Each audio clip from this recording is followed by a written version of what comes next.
No, absolutely not. The worst place to stand. No.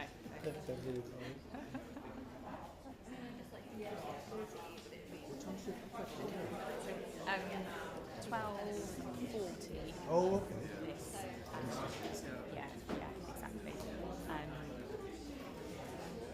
So they'll be in seated soon by the looks of it.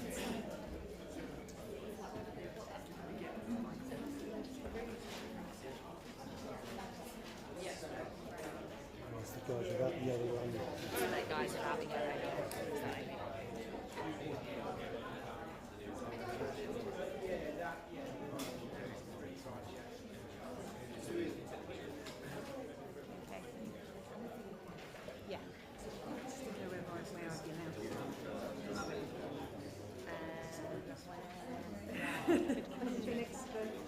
I don't know. Is there space here for a photographer to stand? The problem is if you touch this, this is going to wobble. Yeah. Is that all right, guys? Yeah, I don't. Yeah. Thank you. Move far away.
going to be moving when?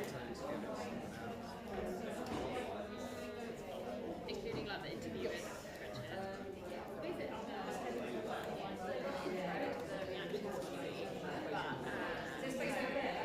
But you know, I mean, other options will be available. It's just that just sets it slightly back.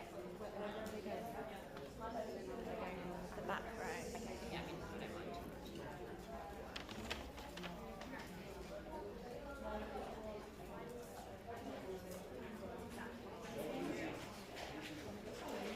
Order.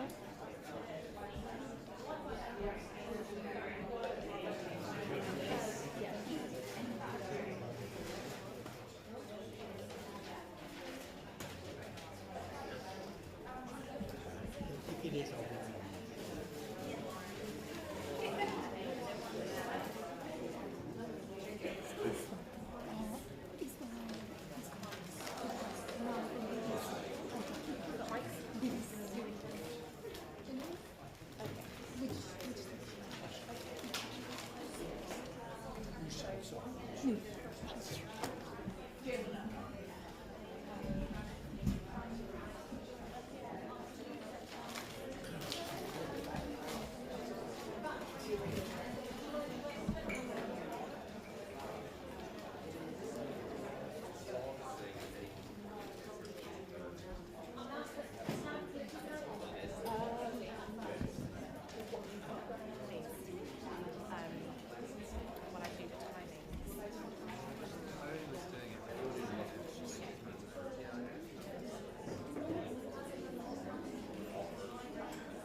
Thanks for speaking to us today. I was genuinely to use. I just want to start by asking all of you, 40 years, 30, 40 years after you started campaigning some of you, what's it like to be proved right?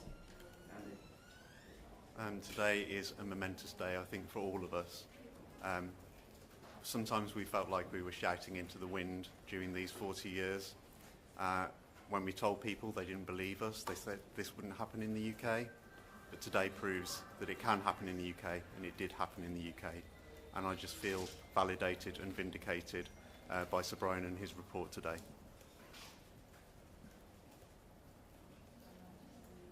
Anyone else want to add to that? I think I would like to echo those thoughts. I think everybody today has read of the disasters that unfolded, and Sir Brian has been very thorough and has not minced his words.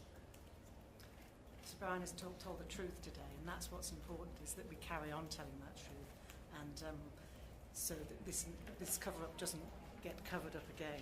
It's a really, really important day for that. I would say Jason as well. For me, the key findings are that commercial factor products never should have been licensed for use. I think that was an incredibly strong finding of the report, and Sir Brian did what we hoped he would do, that he took the knowledge of this back to the 40s and 50s. This story did not begin in the 70s, and I think it's a credit to everybody that has campaigned on this over 3 or 4 decades. Hello everyone, it's Tom Carr from Sky News. Can I get your reaction to the report's conclusion that there is evidence of a cover-up by Department of Health and others over the years since the initial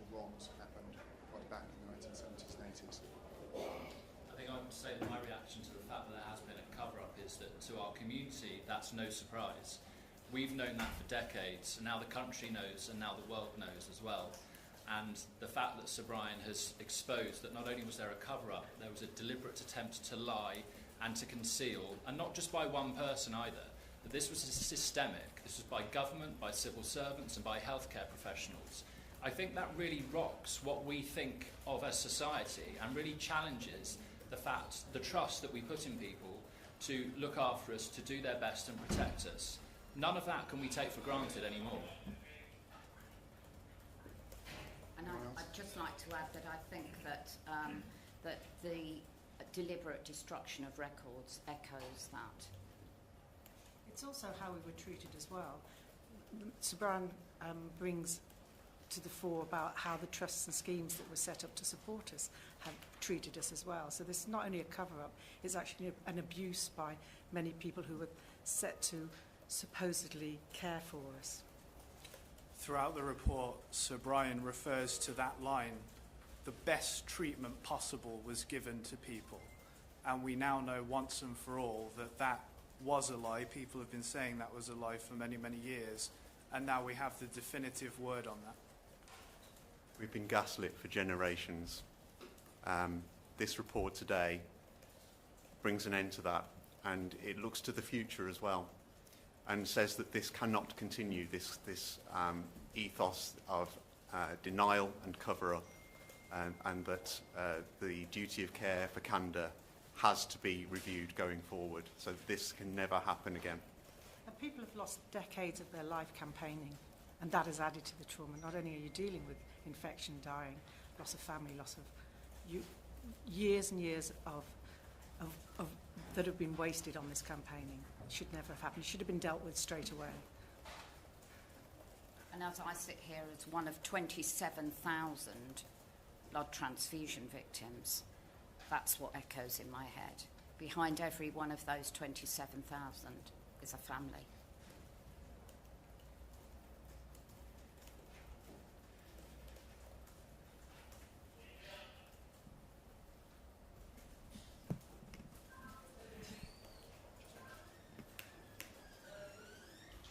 Hi, Joe Pinkstone from the Daily Telegraph.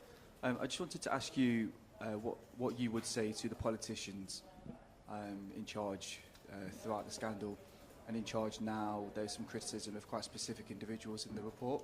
I'd just like to get your thoughts on what you would say to them. I think many of the politicians should hang their heads in shame. I think for the first time we've seen people like Jeremy Hunt and other health secretaries speak up recently and actually start to acknowledge their part in this scandal. Because no single person is responsible for this scandal. It's been the result of generations of denial, delay and cover-up. And whilst there might be an apology later today from the Prime Minister, it's not just the Prime Minister who holds responsibility and accountability for this. There are many others out there, and I would expect over the coming days and weeks for many more people to come forward and say sorry. I'm sorry for my part, and if they're genuinely sorry, they will help implement the recommendations that Sir Brian has recommended today. I think they need to know as well what they've been sorry for. Any apologies that we've had in the past have been meaningless, because all that they've said is that this should never have happened. We know that this should never have happened. What was your part in it? What are you sorry for? That's what the community needs to hear before we can even begin to get closure on this. And not mess us around any longer. I think the apology on behalf of the state will be welcome, and I think something else the community would like to see is a proper apology from all of the pharmaceutical companies that manufactured Factor 8 and 9 products as well, which includes Bayer, Baxter, Revlon Healthcare, Alpha, Abbott and their successors or subsidiaries.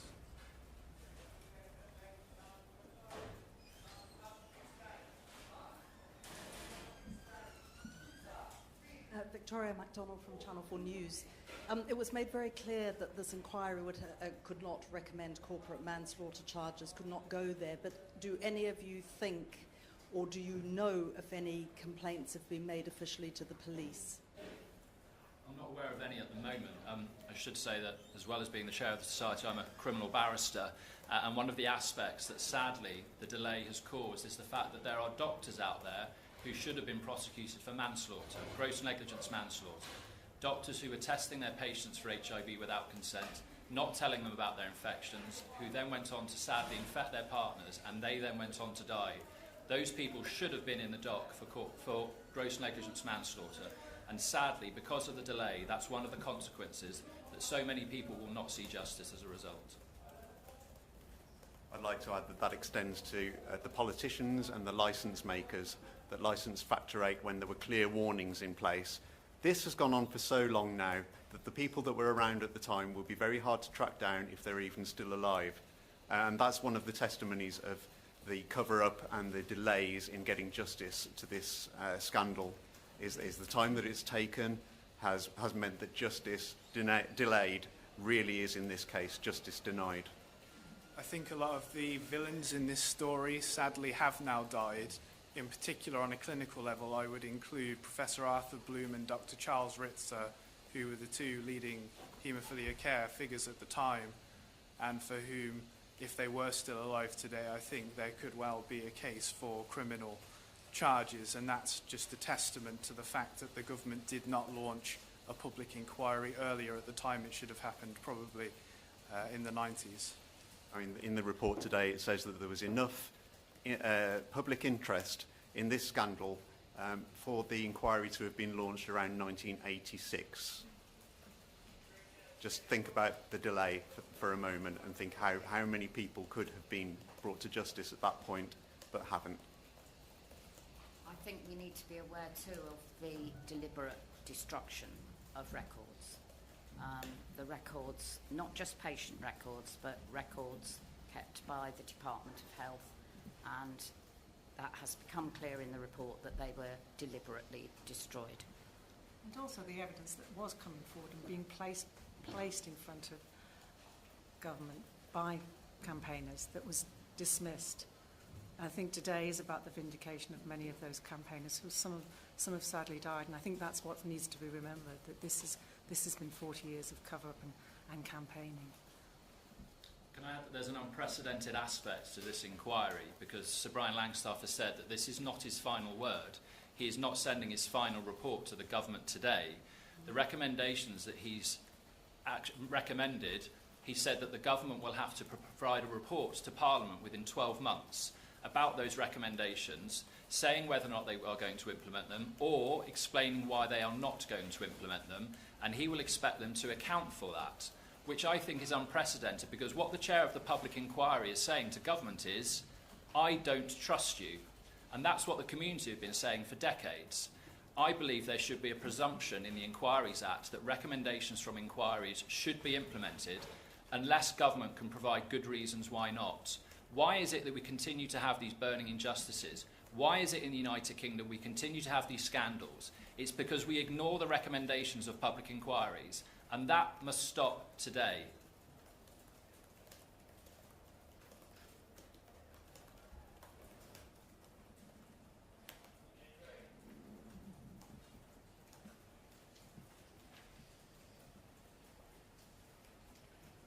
Hi, sorry, Joe Pinkstone from the Daily Telegraph again. I just wondered, my understanding is that there's some court cases that have been paused while the inquiry makes its final report. I wonder if you feel the final report is enough of a sense of justice, or if you'll be perhaps resuming legal action against the state. In regards to the group litigation in my name against the Department of Health, that will very much, I think, depend on what the government does now, particularly in terms, it's a civil case, depending on how they come forth tomorrow with their proposals on compensation and what that looks like. I think that will go a long way in helping to decide what we do with that case next, and if we lift the stay. There are other litigations, such as the Trelaw litigation, and other litigations going on as well, but I wouldn't be able to comment on those.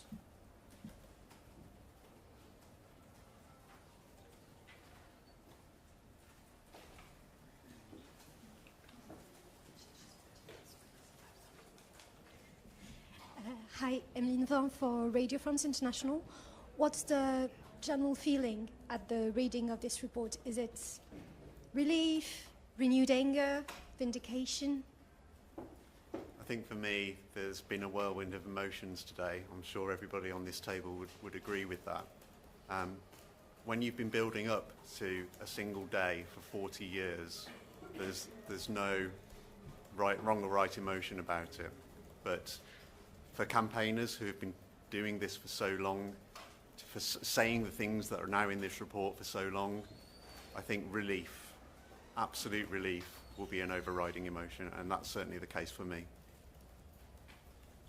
I think many feel that like this is the beginning of the end, because having had an excellent public inquiry, and we should commend the chair and his team for the inquiry, the ball is now in the government's court, and it will depend on the government response. And until we have a full government response in terms of compensation and all the other recommendations, it's only then we will be able to judge whether or not this inquiry has been successful or not. Hi, my name's Emilio. I work for Politico. I have a question which is, obviously we've seen sort of some similarities with this recent post office scandal as well, where it seems like the politicians didn't really take it seriously enough, or potentially worse. Corporate wrongdoing potentially was brushed under the carpet. It's taken a really long time for people to notice that and to get to close to an end to that situation. Do you think, thinking about that and this situation, do we have a kind of wider problem with our society or our politics in terms of listening to people who have been wronged and getting things sorted quickly and trusting them, essentially? That goes back to what I said earlier about the truth. This is the day of the truth, and it's up to society, up to you, the media, to ensure that that truth gets told and to keep coming back to it. Otherwise, we will be back in this situation, and millions of pounds of money that's been put into this inquiry would have been wasted. Sorry. I was just going to say, I think that that if we look back at this, it was cost that was a huge factor in why they bought in the American products, in why they didn't screen the blood for transfusion, and now cost is a factor yet again, because it's going to cost much, much more, and has cost much, much more, and that's just in monetary terms, and I'm not thinking then of even the loss of life, which is the most unbearable cost.